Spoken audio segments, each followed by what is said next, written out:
Name சொல்லுங்க, from எங்கன்னு சொல்லுங்க, தென் ஒரு இன்ட்ரோ தந்துட்டு ஸ்டார்ட் பண்ணுங்க. ஓகே சார், திஸ் இஸ் விலா சார். நான் வந்து புத்தளம் படிக்கிறேன், வந்து சவுதியில் ஒர்க் பண்ணிக்கிறேன். ஆல்ரெடி கூட பேசிட்டேன். சிடி ஸ்டார்ட் பண்ணுறது முன்னுக்கு ஸ்டார்ட் பண்ணுற 1-2 கிளாஸுக்கு முன்னுக்கு நான் உங்களோட டெலிகிராம் வாட்ஸ்அப் கால் பேசினேன், சவுதி இருந்து பேசுறேன்னு சொல்லி. மறந்துட்டீங்களோ தெரியாது. நான் ஆல்ரெடி ஃபீட்பேக் நான் வாய்ஸ் நோட்டில் கொடுத்துருக்கேன் உங்களோட சிடிஐக்கு. உண்மைக்கு சார் நீங்கள் ஒரு விஷயம் சொன்னீங்க, ஒரு 3-4 கிளாஸுக்கு முன்னுக்கு ட்ரேடிங் சைக்காலஜியில் வந்து இந்த மாதிரி விஷயம், இந்த மாதிரி மென்டாலிட்டியில் வந்து ட்ரேட் பண்ண வரக்கூடாதுன்னு சொல்லி, அதாவது இந்த பழி வாங்குற மென்டாலிட்டி, அதில் விட்டெழுதுல பிடிக்கணும்னு சொல்லி ஒரு விஷயம் சொல்லியிருந்தீங்க. நான் வந்து இந்த ஒரு மென்டாலிட்டிலாம் ட்ரேடிங் வந்து என்ன சொன்னது, நான் வந்து பைனான்ஸ் வந்து P2P வந்து செஞ்சுட்டு இருந்தேன். P2P வந்து USDT பை பண்ணி செல் பண்ணிட்டு இருந்தேன். மோர் தென் 4 மில்லியன் ஏர்ன் பண்ணேன். ஏர்ன் பண்ணி அதில் நிறைய தேர்ட் பார்ட்டி ஸ்கேம் ஆகி போலீஸ் கேஸ் ஆகி கிட்டத்தட்ட 2 மில்லியன் கிட்ட நான் பே பண்ண வேண்டி இருந்துச்சு. அதனால வந்து அந்த சல்லியை வந்து இதில் கவர் பண்ணணும்னு சொல்லிட்டு நான் ட்ரேடிங்க்கு வந்தேன். நானும் சொன்ன மாதிரி ஃபண்டமெண்டலாக 2-3 அகாடமி வந்து அனலைஸ் பண்ணேன். அதில் வந்து உங்களோட அகாடமி வந்து உண்மைக்கும் ஜென்யூனாக தெரிஞ்சிச்சு. என்ன சொன்னால், நீங்கள் வாட்ஸ்அப்லையும் சரி இதுலையும் சரி உங்களோட பேட்ரோல் உண்மை தெரியாத இன்ஃபர்மேஷன் மட்டும் ஷேர் பண்ணியிருந்தேன். ஸோ ஒரு எஃபோர்ட் எடுத்து அந்த கிளாஸை ஜாயின் பண்ணேன். ஜாயின் பண்ணி ஃபர்ஸ்ட் கிளாஸ் ஸ்டார்ட் ஆகி செகண்ட் கிளாஸ் ஸ்டார்ட் ஆகி எனக்கு பெருசாக ஒரு இன்ட்ரெஸ்ட் ஒன்றும் வர இல்லைன்னு சொன்ன பிரதர். நாங்கள் வந்து வேலை செஞ்சுட்டு இருந்தேன். காலையில் 6க்கு போகிறேன்னு சொன்னால் ஈவினிங் 6க்கு தான் வருவேன். 2-3 கிளாஸ் போய்க்க பிறகு 3வது கிளாஸ்ல இருந்து ஒரு இன்ட்ரெஸ்ட் ஒன்று வந்துச்சு. என்ன சொன்னா, ஒரு டீச்சிங் மெத்தட் உண்மைக்கு சொல்ல போனா ஏதோ ஒரு கோர்ஸ் ஃபாலோ பண்ற மாதிரி இருந்துச்சு. நான் வந்து டிகிரி முடிச்சேன், பேரதில்லை. ஸோ அதில் ஒரு லெக்சர்ஸ்ல கொஞ்சம் மாதிரி ஒரு ஃபீலிங் எனக்கு வந்துச்சு, இன்ட்ரெஸ்ட் படிச்சு. என்ன செய்யணும் சொன்னா, வேலையை முடிச்சுட்டு ஓடி வருவேன். வார டைம் எனக்கு சரியா ஒரு நீங்கள் கிளாஸ் ஸ்டார்ட் பண்ண டைம் 5:30 ஆகிக்கும் சவுதியில். இப்போ வரும்போது நான் கிளாஸ் வந்து ஜாயின் ஆகி இப்போ சொல்ல போனா, இப்போ ஸ்டார்ட் இருந்ததுக்கு இப்போதைக்கு 8 to 90% மேலே ஃபுல் நாலேஜ் வந்து கிரிப்டோ ட்ரேடிங் பற்றி கவர் பண்ணியிருக்கேன், உங்களாலையும் சரண் சாராலையும். First of all thank you for that. Then sir என்ன சொன்னா, இன்னொரு விஷயம் நான் கேட்கணும். எனக்கு சார் வந்து இப்போ காலையில் 6 மணிக்கு நான் வேலைக்கு போனேன் சார், நைட் 6 மணிக்கு தான் வர கிடைக்குது. ப்ராக்டிஸ் பண்ணுறதுக்கு ஒரு டைம் ஒன்றும் இல்லாமல் இருக்குது. பட் ஒரு சிலபஸ் வந்து ஃபுல் கவர் ஆகி, ஒரு சிலபஸ் ஒரு நாலேஜ் வந்து எல்லாம் வந்து பிக் பண்ணி ஃபுல் நாலேஜ் கவர் ஆகிட்டு நாலேஜ் இருக்குது. பட் எனக்கு இந்த ப்ராக்டிஸ் பண்ணுறதுக்கு ஒரு டைம் கிடைக்கும். நீங்கள் சொன்ன மாதிரி வெரி வெரி மோஸ்ட் இம்பார்ட்டன்ட் வந்து ப்ராக்டிஸ் தான். ப்ராக்டிஸ் இல்லாட்டி ப்ரொஃபிட்டபிளான ட்ரேடராக வர இயலாது. அப்படிதானே சார்? கண்டிப்பா. இதுக்கு ஒரு சொல்யூஷன் என்ன மாதிரி டைம் நான் எக்ஸ்பிளைன் பண்ணி என்ன சொன்னா, ஈஸி சொல்யூஷன் சொல்றேன். என்னடா, நாங்க எங்களோட ஒர்க்கை நாங்க பண்ண போக்குள்ள தான் நாங்க அதுல அந்த என்ன சொல்றேன் தள்ளி போடுறேன். நாங்க இன்னைக்கு நான் வந்து ஒரு 5 o'clock ப்ராக்டிஸ் பண்ணுவோம் அப்படின்னு நாங்க ஒரு முடிவு எடுப்போம். ஆனா 5 o'clock வேற ஏதாவது ஒரு வேலை ஒன்று வரும், அல்லது நம்ம கொஞ்சம் களவாடிப்போம், அல்லது கொஞ்சம் வேற ஒரு வேலை ஒன்று இருந்தால் கொஞ்சமா தள்ளி வச்சிருப்போம். இதை நீங்க அவாய்ட் பண்ணணும். இல்லது உண்மையாவே உங்களுக்கு நேரம் இல்லை என்று சொன்னா அது உண்மையாக கஷ்டம். பட் நேரம் சம்டைம் கிடைக்குது, பட் எனக்கு அனலைஸ் பண்ணிக்கொள்ள கிடைக்கல அப்படின்னா இந்த வேயை ஃபாலோ பண்ணி பாருங்க, நல்லா எஃபெக்டிவ் வரைக்கும். என்ன நான் பர்சனலாக ஃபாலோ பண்றேன். இன்னைக்கு ஒரு ஒர்க் ஒன்று இருக்குது அப்படின்னு சொன்னா, உங்களுக்கு நெருக்கமான ரிலேஷன் சொல்லுங்க, எனக்கு இந்த ஒர்க் இன்றைக்கு இருக்குது, நான் இன்றைக்கு இதை முடிக்கிறேனா இல்லையா அப்படிங்கிறது நீங்க கொஞ்சம் ரிமைண்ட் பண்ணுங்க அப்படின்னு சொல்லி கட்டாயம் கேட்கணும். இந்த ஒர்க் நான் முடிச்சேனா இல்லையா அப்படிங்கிறது நீங்க கேட்கணும். இந்த ஒர்க் நான் இன்றைக்கு செஞ்சு முடிக்கணும். ஸோ அதுக்கு என்ன புஷ் பண்ணுங்க அப்படின்னு சொல்லுங்க.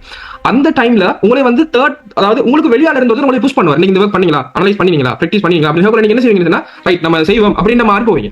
ஸோ இது வந்து நான் பர்சனலாக யூஸ் பண்ற ஒரு வே. இன்னைக்கு ஒரு ஒர்க் இருக்குதுன்னு சொன்னா, அந்த ஒர்க் நம்ம PA கிட்டயோ அல்லது HR கிட்டயோ சொன்னா அந்த HR வந்து புஷ் பண்ணுவாங்க. ஓகே, நீங்க இந்த ஒர்க் பண்ணல, இந்த முடிக்கல, செஞ்சாங்க அப்படின்னு சொல்லி போகல, ரைட் என்ன ஒர்க் இருந்தாலும் இந்த ஒர்க் நம்ம முடிச்சு கொடுக்கணுமே அப்படின்னு அந்த ஒர்க் செய்வேன். இப்போ இதை மாதிரி நீங்க ஃபாலோ பண்ணி பாருங்க, பாசிபிள் இருந்துச்சு அப்படின்னு சொன்னா பெஸ்ட்டா உங்களுக்கு ப்ளே அவுட் பண்ணுவீங்க, ஒர்க் பண்ணுங்க. இன்னொன்னு சார், நம்ம மோஸ்டா வந்து நிறைய சிலபஸ் வந்து கவர் பண்ணிருக்கோம் ட்ரேடிங்ல. சரியா சார்? இதை வரையும் அட்வான்ஸான விஷயம் இருக்கு தானே, அதை வந்து படிக்கிறதுக்கு ஏதாச்சும் உங்களோட அகாடமியில கோர்ஸ் இருக்குதா அட்வான்ஸ்னு சொல்லி? இதை விட அட்வான்ஸ் ஃபர்ஸ்ட் சொல்லணும்டா, இன்றைக்கு வரைக்குமே அப்படி ஒரு ஐடியா ஒன்று இல்ல. சரியா? ஆனா ஒரு 3 days ago I got some சில பேரோட கலைச்சிருந்தேன், பெரிய பிக் ஜோட்டோட கலைச்சிருந்தேன். ஸோ அந்த டைம்ல ஒரு சின்னமா ஒரு பொறியோட தட்டிச்சு செய்யலாம் அப்படின்னு சொல்லி, but still that's idea, but இன்னும் வரல. ஆனா நான் எப்படி சொல்லி கொடுத்துட்டு இருந்தேன்டா, இந்த ஸ்டார்டிங்ல ஜாயின் ஆகிற ஸ்டூடெண்ட்ஸ் யாரெல்லாம் கடைசி வரைக்கும் இருக்கிறாங்களோ அவங்களுக்கு வந்து எந்த சில ட்ரிக்ஸ் இருக்கும். ஈவன் நீங்க பே பண்ணினால் கூட ஒருத்தரும் அவங்களோட சீக்ரெட்டான சில விஷயங்களை வந்து ஷேர் பண்ண மாட்டாங்க. ஒன்றுமே 100% அப்படின்னு தர மாட்டாங்க. ஆனா honestly நான் இந்த 100% உங்களுக்கு வந்து ஒண்ணா இருக்கிறேன். ஸ்டில் ஏண்டா படிச்சு தரும்போது சில விஷயங்களை மறைச்சு படிச்சு தரையில அது யாராலையும் தான் நீங்க ஃபீல் பண்ணுவீங்க. இந்த விஷயத்தை நம்ம மறைச்சு படிச்சு கொடுப்போம் அப்படிங்கிறது யாருக்குமே அந்த ஃபீலிங் வராது படிச்சு கொடுப்போம். அப்ப நான் இந்த 100% உங்களுக்கு தந்திருக்கேன். ஸ்டில் இருந்தாலும் சில ட்ரிக்ஸ்கள், சில விஷயங்கள் அதெல்லாம் வந்து நான் பர்சனலா லேர்ன் பண்ணிப்பேன். எனக்கு ஒருத்தர் வந்து ஒரு இன்டர்னோ அல்லது ஒரு இன்சைடரோ சொல்லி தந்திருப்பாரு. ஸோ அப்படியான சில விஷயங்களை நான் லீக் பண்ண மாட்டேன். ஏன்னா சம்டைம் அது எனக்கும் இஷ்யூ ஆகலாம், எனக்கு சொல்லி தர இன்சைடருக்கு இஷ்யூ ஆகலாம். ஸோ அப்படியான சில லீகல் பிரச்சனைகள் வரப்ப இன்சைடருங்கிறது யாருண்டா, சும்மா உதாரணத்துக்கு சொல்றேன், பைனான்ஸ்ல ஒருத்தர் இருக்கிறாரு அப்படின்னு சொன்னா அவர் எனக்கு ஃப்ரெண்ட் ஆகிக்கிறாரு. ஸோ பைனான்ஸுக்குள்ள வந்து இந்த கோயின் இத்தனையாவது டேட்ல லிஸ்ட் ஆகும் அப்படின்னு சொல்லி ஒரு இன்ஃபர்மேஷன் தரண்டா, அது வந்து இன்சைடர் நியூஸ் அப்படின்னு சொல்லுவோம். சம்டைம் இந்த கோயின் இத்தனையாவது டேட்ல டீலிஸ்ட் பண்றதுக்கு ஒரு பேச்சு வார்த்தை போய் கொண்டிருக்குது அப்படின்னு சொன்னா அது வந்துட்டு நம்ம இன்சைட் நியூஸ் அப்படின்னு சொல்லுவோம். இன்னும் சில விஷயங்கள் இருக்கும் அப்படின்னா நம்ம பர்சனலா லேர்ன் பண்ற விஷயங்கள் மார்க்கெட்ல இதெல்லாம் அட்வான்ஸ் டாபிக். இப்படி வந்தால் இப்படி தான் மார்க்கெட் அடுத்தது பிளே அவுட் ஆகணும் இப்படிங்கிற சில டாபிக்கள் இருக்கு. இதெல்லாம் நான் என்ன செய்வேன்டா, கடைசியா கிளாஸ் வரவங்களுக்கு சொல்லி கொடுக்குறது வளமையா அப்படி தான் ஃபாலோ பண்ணிட்டு வரேன். பட் அந்த நான் இப்போ சொன்ன 3 டேஸ்க்கு முதல்ல ஒரு 2-3 பேரோட பேசியிருந்தேன். ஸோ அந்த டைம்ல ஒரு ஐடியா பட்டுச்சு அப்படின்னு சொன்னா, நான் வந்து இப்போ கோர்ஸ் வந்து பார்த்தீங்கன்னா லாஸ்ட் 2 பேச்சஸ்க்கு வந்து நல்லாவே ஆஃபர் கொடுத்து 15,000 அந்த மாதிரி நாங்கள் ரெடியூஸ் பண்ணியிருந்தோம் ப்ரைஸ். அப்போ அந்த 15,000 இருக்கும்போது பரவாயில்ல, அந்த ஒரு லேர்ன் பண்ணணும் அப்படின்னு விருப்பம் இருக்கிறவங்க கூட வந்து லேர்ன் பண்றாங்க. அங்கங்கே போய் அவங்க காசு லூஸ் பண்ணாம, அங்கங்கே போய் வந்து ஸ்கேம் பண்ண படாம 15,000 அப்படிங்கிட்டு அந்த ஃபீ வந்து குறைவா இருக்கிறதால வந்து படிக்கிறாங்க. 15,000 உங்களுக்கு என்ன கோர்ஸ் போதோ அதே கோர்ஸ் அவங்களுக்கு போய் கொண்டிருக்கீங்க. 15,000 15,000 எல்லாமே சேம் மாடல், எல்லாமே பெர்ஃபெக்ட்டா கொடுப்படுது. பட் நான் பர்சனலா என்ன நினைச்சேன்னா, இப்போ அதாவது என்ன சொல்லலாம், ஒரு இதுக்கு மேல நான் உண்மையா சொல்ல போனா இங்கிலீஷ் மீடியம் செஞ்சுட்டு இருக்க போகல, மென்டர்ஷிப் அப்படின்னு ஒரு ப்ரோக்ராம் வந்து லான்ச் பண்ணி செஞ்சு கொண்டு மென்டர்ஷிப் சொல்லி அதோட ஃபீ எவ்வளவு பார்த்தா கிட்டத்தட்ட $800 $2.4 lakhs ஸ்ரீலங்கால $2,40,000 அந்த மென்டர்ஷிப் ப்ரோக்ராமோட இது. அந்த மென்டர்ஷிப் ப்ரோக்ராமுக்கு பே பண்ற காசு அவங்க ரிட்டர்ன் எடுப்பாங்களா அப்படின்னு கேட்டா வித்தின் 1 monthக்குள்ள அந்த அமௌண்ட் ரிட்டர்ன் எடுப்பாங்க. என்ன ரீசன் சொன்னா, அந்த அளவுக்கு தான் அவங்களோட பர்சனலா நான் வந்து எப்படி சொல்றது, டே டு டே இன்னைக்கு நீங்க ஒரு ட்ரேட் எடுக்கிறீங்கன்னா அந்த ட்ரேட் நீங்களும் இருந்து அனலைஸ் பண்ணணும். நான் அனலைஸ் பண்ணும்போது உங்களுக்கு மெசேஜ் பண்ணும், இந்த கோயின் அனலைஸ் பண்றேன், வாங்க அனலைஸ் பண்ணும், இந்த ட்ரேட் நீங்கள் எடுங்க. இதெல்லாமே ஃபாரினர்ஸ், நம்ம லோக்கல்ஸ் ஒருத்தரும் இல்ல அதுல அந்த மென்டர்ஷிப்ல.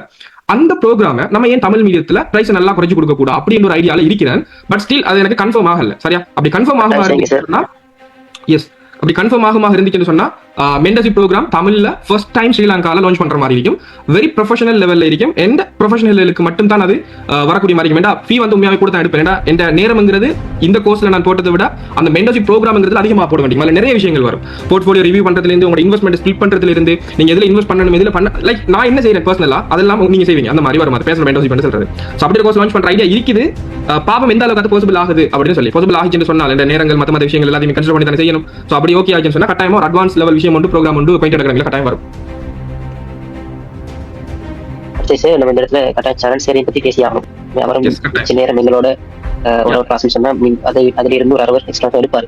அது வந்து உண்மைக்கும் இன்னும் கொஞ்சம் எடுத்துக்கலாமோன்னு தோணும். அந்த அளவுக்கு ஒரு கிளாஸ் எடுப்பாரு. பட் அவருக்கு இந்த இடத்துல தேங்க்யூ சொல்ல விரும்பிக்கிறேன். அடுத்து சார் உண்மையை ஜெனிவனா சொல்ல போனா நான் வாய்ஸ் நோட்டும் ஃபீட்பேக்ல கொடுத்தேன். போட்ட சல்லியை விட மசாலான்னு நல்ல ஒரு எக்ஸ்பீரியன்ஸ், நல்ல ஒரு நாலேஜை வந்து கெயின் பண்ணியிருக்கோம். Again thank you for CTA.